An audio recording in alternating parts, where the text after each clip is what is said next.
Hello everyone. તો આજે finally આપણી લાસ્ટ ડેસ્ટિનેશન જ્યાં માટે નીકળ્યા છીએ એ છે ઉનમિંગલા. ઉનમિંગલાના રસ્તા ઘણા બધા છે.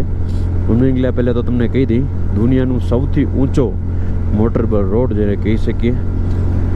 પણ એક અમે 40 લાવ રસ્તો લીધો છે. અહીંયા એમ કહે છે કે રસ્તા સારા છે, વાર લાગશે પણ રસ્તા સારા છે. મેં કીધું રસ્તા સારા હોવા જોઈએ ઓફ રોડિંગમાં, કેમ કે પછી વાર લાગે અને વધારે કલાકીનો ફરક પડે છે. તો 40 લાવ રસ્તે અમે અત્યારે જઈએ છીએ.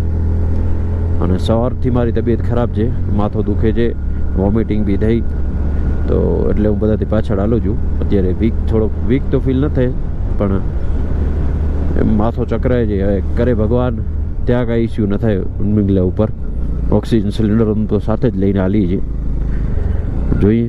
અને ગઈ રાતે હોમસ્ટેમાં રોકાણ હતા ત્યાં બધો સામાન ઉતાર્યો છે. ઉનમિંગલા જતી વખતે બધા એ જ રાઇડર કરે છે, સામાન બધો ઉતાર નાખે છે, કેમ કે વજન તમારી સાથે હશે તમે ઉનમિંગલા નહીં કરી શકો. 75 કિલોમીટર છે અહીંથી ઉનમિંગલા. તો કરી નાખીએ ઉનમિંગલા, દુનિયાનો સૌથી ઊંચો રસ્તો જેને કહી શકીએ. ત્યાં આપણે આજ બાઇક લઈને જવાના છીએ. અને મારો અવાજ થોડોક નહીં બરોબર આવતો હોય એના માટે સોરી.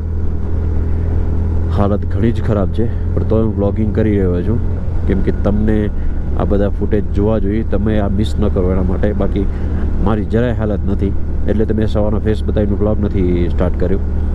મારી હાલત બહુ ખરાબ છે ભાઈ, હદ બારે. તો મિત્રો, આ રસ્તા જે છે ને એ બહુ ખરાબ છે. હમણાં અમારા સાથે પાછળ, મતલબ સાથે તો નહીં પણ સાથે બે બાઇકર નીકળ્યા હતા. એમાં એક ભાઈ બુલેટ ઉપર હતો, રોયલ એનફિલ્ડની, પડી ગયો પાછળ. મને ઉપરથી દેખાય, હું ઘણું ઉપર હતો, નીચે હોત તો જાત. પણ હવે નીચે જાય ને વળી આવું ત્યારેમાં તો બાઇક ઊભી કરી લેત. પણ ખરેખર આ રસ્તા જે છે ને એટલી ગોલાયું છે ને એટલી ઊંચાઈ છે. મારી ગાડી એટલી ખરેખર દબાઈ છે, એવું લાગે છે કે એમાં 4 જણા બેસાડ્યા છે બાઇક પાછળ, એટલી દબાઈ. વિચારો, ગાડી ફૂલ થ્રોટલમાં એ 50 માન પહોંચે છે. અને ખરેખર જે રોયલ એનફિલ્ડ લઈને આવતા હોય ને હિમાલયન સિવા, ભાઈ આ રસ્તા હે ને તમારા જીવ લઈ લેશે, એટલા ખરાબ છે. બહુ ખરાબ રસ્તા છે યાર. ચોટીલાના રસ્તા છે ને આમ આંટ્યું ઘૂંટ્યું એટલું છે. અત્યાર સુધી મેં 20 આંટ્યું તો લેખ્યું છે, હજી તો આવ્યા જ કરે છે. હેરપિન બેન્ડ છે ને બહુ ખતરનાક છે આ. અને ઠંડી હવાઓ અને આ રસ્તાની થ્રિલિંગ તો છે, પણ તમને જો પહાડોનો અનુભવ ન હોય ને તો મહેરબાની કરીને રસ્તા ઉપર ના આવતા, કેમ કે આ તમારા જીવ સાથે છેડા થઈ શકે છે અગર કાંઈ થયું તો. એટલો આ ભયંકર રસ્તા છે. તો બરફ જોઈ લો, આ બે જણ બરફથી મસ્તી કરે રહ્યા. આપણે થોડીક મસ્તી કરી બરફથી.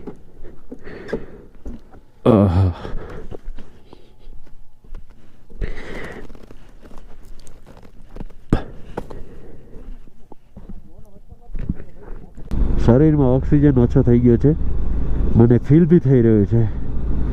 વચમાં જલ આવે છે, નીંદર આવે છે બહુ, અને આખું ઘડી મારી ઘેરાઈ જાય છે. વચમાં એકવાર હું ને દીપુ સૂઈ પણ ગયા હતા. 10 મિનિટનું નેપ લીધો અને પાછા વધીએ છીએ. ખરેખર માંડ બોલી શકું છું, એટલો શ્વાસ ચડે છે, કેમ કે 18,000 ફૂટ ઉપર છીએ અત્યારે અમે સી લેવલથી. ઓક્સિજન બહુ જ ઓછો થાય અહીંયા.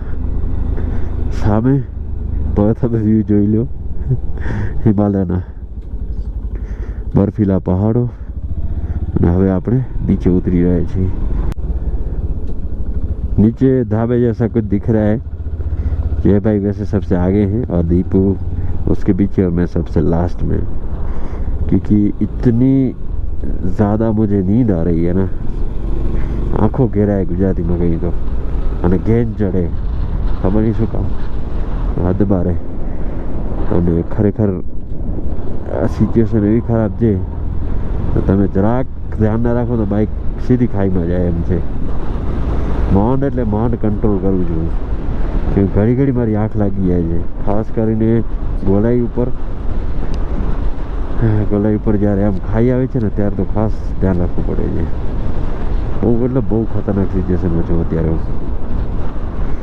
આ શું છે ભાઈ, અહીંયા બોલેરો કેમ પચાડી હશે? જે વસ્તુ છે, અચ્છા ઠોકેલ છે બોલેરો. જો એક્સિડન્ટ થયેલ છે લગભગ. તો અહીંયાથી મારે શોર્ટકટ લેવો પડશે. શું થયું ભાઈ, કેમ મરી ગયો? ખોટો રસ્તે ચાલે ગયો કે શોર્ટકટ લે છે? આ શોર્ટકટ રસ્તો છે ને ચડાઈ ટાણે નડે, ઉતરા ટાણે ન નડે. ઉતરા ટાણે તમે શોર્ટકટ લઈ શકો છો, ચડાઈ ગયો ત્યારે જ ન લેવું. કેમ કે મેં હમણાં રસ્તામાં એક કિસ્સો જોયો. પેલા બાઇકર હતા ને જે રોયલ એનફિલ્ડથી આવતા હતા, બે જણા, એક કપલ હતો ને એક સિંગલ હતો. એ ભાઈ પડી ગયો, પડ્યો એટલે જેવો નખત એવો. એટલે એ વસ્તુ ધ્યાન રાખવી ખાસ. ઓફરોડિંગ જો દીપુન પાછળ પહોંચી જાય એવું નાકા મારથી કેટલો દૂર હતો એ શોર્ટકટમાં. મરેલા પહાડ જો, અને મરેલા પહાડ કહેવાય. એક પણ ઝાડ નથી દેખાતો તમને ક્યાંય. નનકી ફનકી ઘાસ બાસ દેખાય, બાકી ઝાડ એકે નહીં દેખાય. અને યાક ચરે રહ્યા ત્યાં માંડ આવે કોઈક માનવ સભ્યતા સુધી પહોંચી જાય. એક માણસ નથી દેખાણું અમને, એક માણસ અમે 3 સિવા. આ રૂટ ઉપર અમે એકલા છીએ, સાવ એટલે સાવ એકલા. ખતરનાક રૂટ ખરેખર. અહીંયા કાંઈ થાય તો માણસ ન જડે. આ જોઈ લે મારા સામે, આ છે લદ્દાખનો યાક. આ પાલતું છે, અહીંયા છે. અહીંયા બધા નદી કિનારે ચરી રહ્યા છે. આપણે ઊભા છીએ ત્યાં. આ ઇલાકો એટલો વિરાન છે, એટલો વિરાન છે. અમને ક્યાંય નથી કોઈ આજ સુધી માણસ દેખાણું અહીંયાથી ઓવરટેક કરતા કે જતા. નથી કોઈ ગાડી દેખાડી, નથી કોઈ કેફે, નથી રેસ્ટોરન્ટ. રસ્તો છે, નથી કોઈ સાઈડમાં સાઇનબોર્ડ. એમને ગાડી હલાવી જાય છે. ખરેખર આ રસ્તે જો માણસ એકલો હોય તો 100% હાલત ખરાબ થઈ જાય. બહુ જ ભયંકર રસ્તો છે. અને દેખાડા અમને યાક દેખાડા, અને અહીંયાના ગોવાડ દેખાડા, બાકી કોઈ નહીં. રોડની સાઈડમાં કે રોડ ઉપર કોઈ જતો. આ રૂટથી કોઈ આવતું જ નથી. અમે જ આવીએ 3 જણા.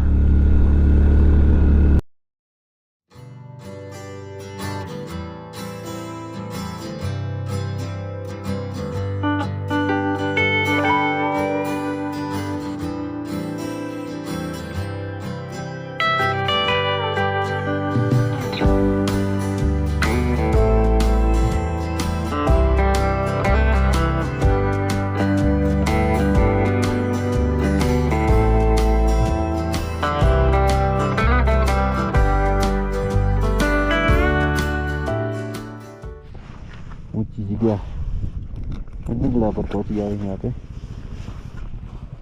अलग मजा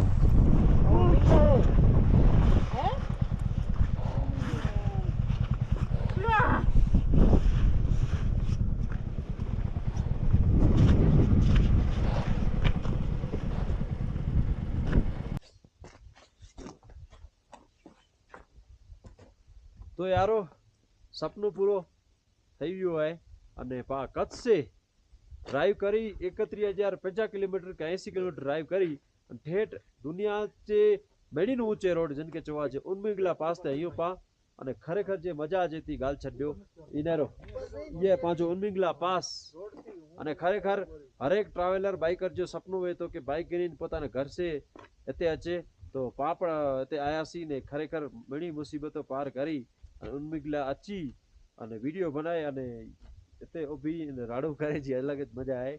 ઘણી કચ્છી આર્મી કે જય શ્રી રામ, હર હર મહાદેવ. અને નેક્સ્ટ ટાઈમ આઈ ભી એતે અચી જા. ખરેખર જગ્યાજી મજા જ અલગ આવે. તો યારો ફાઇનલી પહોંચી આવ્યા છીએ ઉનમિગલા પાસ અને બહુ બધી પરેશાનીઓ થઈ છે અને આજે જોઈ રહ્યા છો કેટલો ચારેકોર બરફ છે. આ છે ઉનમિગલા પાસ, દુનિયાનો સૌથી ઊંચો તમે રોડ કહી શકો. 19,024 ફીટની ઊંચાઈ પર છે આ જગ્યા. ખરેખર બાઇક લઈને આવવાની મજા બી અલગ છે અને સજા બી છે, કેમ કે ઓક્સિજન લેવલ ઓછો થઈ જાય છે. તો હવે ઠાણે અહીંયા આપણું સ્ટીકર ચોડીને નીકળી, કેમ કે વધારે અહીંયા સ્ટે ન કરાય. એએમએસની તકલીફ થઈ આવે. મને ઓક્સિજન ઓછો થઈ ગયો હતો. ઓક્સિજનથી સિલિન્ડરથી ઓક્સિજન લેતો હતો હું.